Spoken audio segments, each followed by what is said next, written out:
And I'll be way more entertaining if I have some. So let's bring him out. Let's bring out the guy. Everybody, let's give a big hand to Dr. Hal.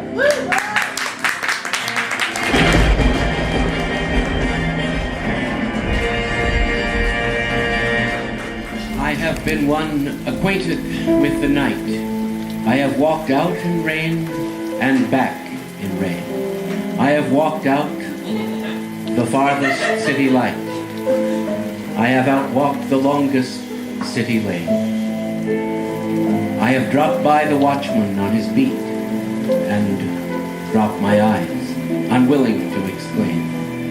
And I have stopped to hear the sound of feet when far away a distant cry came over housetops from a distant street, but not to say good night or say goodbye.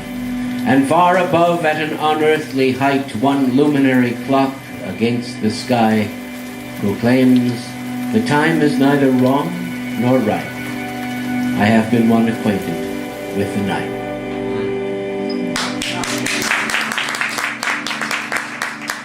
Beautiful. What was that called, Dr. Hal? It's called Acquainted with the Night, you might guess. And I'd like to thank everyone for coming here and having enough faith to enjoy our show. And that is... You're bashed. And by George, it gets in there. And then the whole thing is put on YouTube by Puzzling Evidence, who is also faithfully in the audience. Has anybody here been looking at those wonderful little clips? I did, Hal, actually. I went through a bunch of them. They're entertaining, aren't they? Totally entertaining. And some of them contain mind-breaking special effects. Oh yes, nothing's too good for our audience.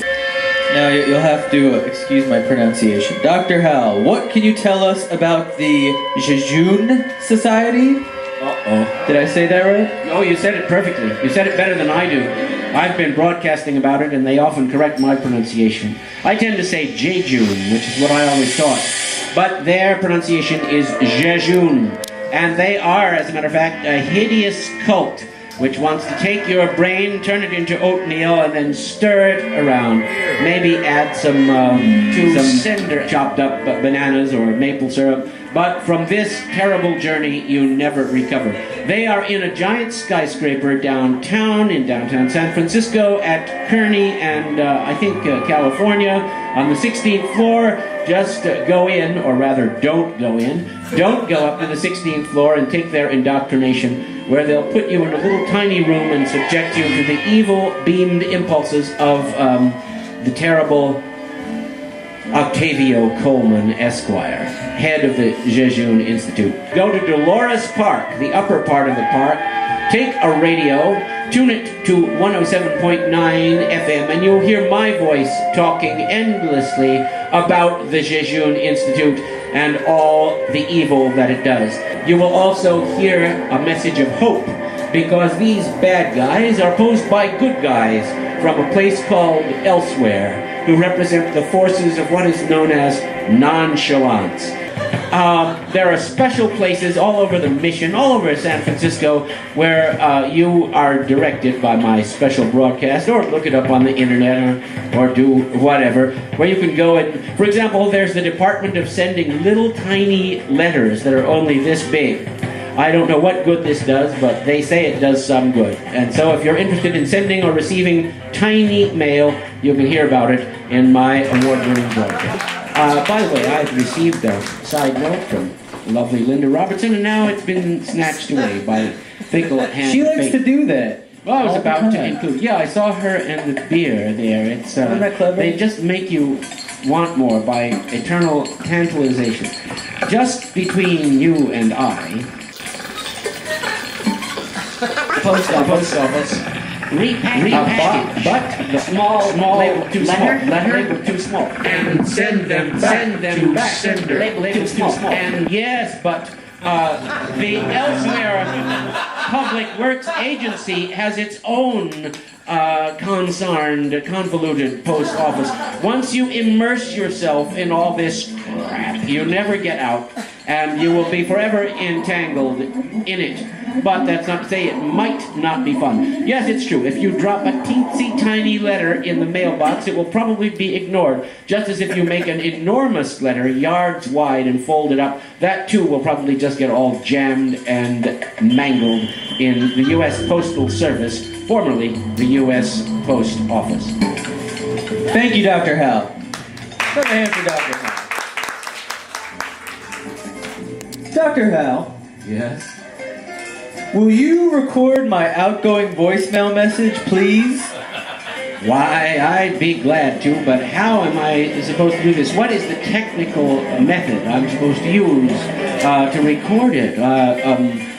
Is there something that our wonder boys here could do? Like, for example, I don't know, K-Rob? Or if somebody got a cell phone call, could it be held near some kind of a recording device? Well, I don't know, Valerie, you wanna come up and do it right now? Or if it's held near the microphone, it will be recorded and transcribed on YouTube. But ladies and gentlemen, whatever happens, there always comes a time when we have to stop our show cold because Frank Chu is among us now. So let's welcome him up to the front of our stage and hear his progress report. Listen with your heart, guys. Ladies and gentlemen, this is Frank Chu.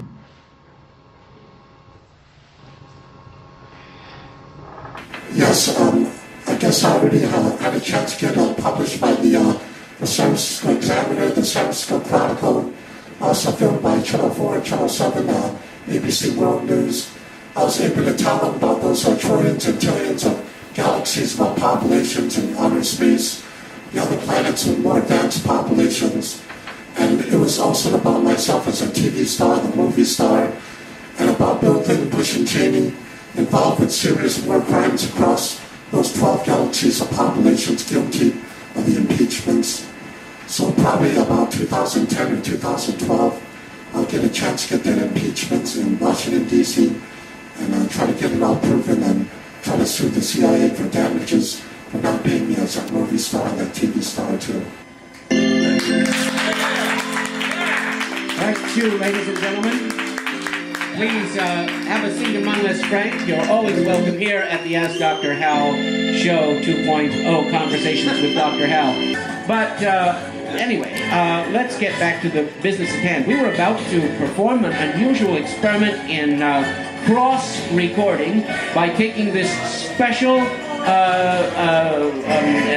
message and recording it into history's pages, just by holding the dingus up against the microphone. I suppose that is not too crude. Your mouth would probably be better. Well, okay, I could, I suppose. Sure, whatever. So let's do that now and enter it into the Akashic Records. Okay, folks, this is it.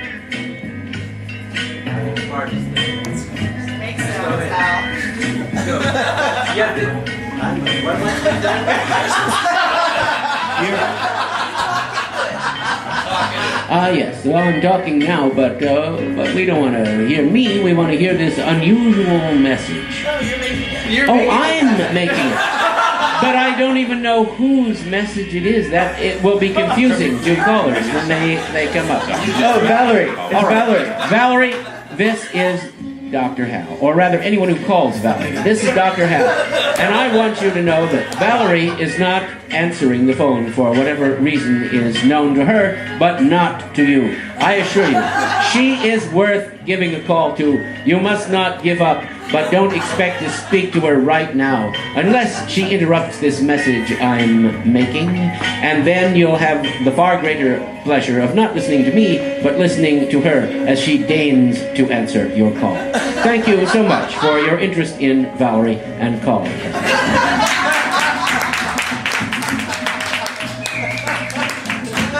Now I get it. I didn't understand until right in the middle of things that I was supposed to make the message. I thought I was only supposed to convey the message. And so it is. Understanding is a rare gift, which does not come often or always. In fact, only infrequently, if at all. The idea of questions and answers is an artificial construct, as are questions and answers. The existence of a question argues the existence of an answer. Both are forms which we superimpose on the inchoate face of the universe.